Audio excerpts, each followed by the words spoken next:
দর্শক, রাজধানীর এভারকেয়ার হাসপাতালের সামনে আছেন আমাদের সহকর্মী নাবিল জাহাঙ্গীর। সরাসরি কথা বলছি তার সঙ্গে।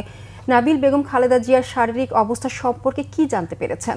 রেখা, একটু আগে আসলে আপনি যেমনটা বলছিলেন, বেগম জিয়ার শারীরিক অবস্থা আগের থেকে আসলে কিছুটা তিনি উন্নতি করেছেন বলেই আমরা জানতে পেরেছি। ওনার কিডনি এবং ফুসফুসে যে সংক্রমণ ছিল সেটি আসলে কিছুটা বেটার, তবে ওনার লিভারে জটিলতা সহ আরো একাধিক জটিলতা রয়েছে এবং সব মিলিয়ে ওনার যে আসলে শারীরিক অবস্থা সেটি আসলে এই মুহূর্তে বিমান ভ্রমণের জন্য আসলে উপযুক্ত নয়, যেমনটা ওনার ব্যক্তিগত চিকিৎসক আমাদেরকে জানিয়েছিলেন।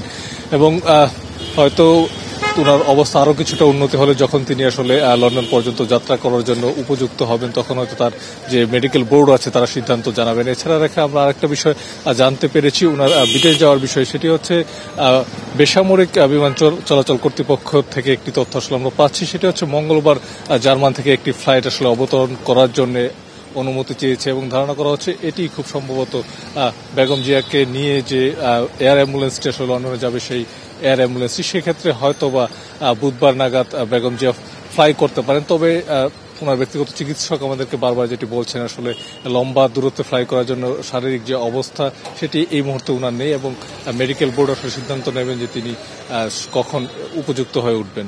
রেখা। নাবিল, আপনাকে ধন্যবাদ।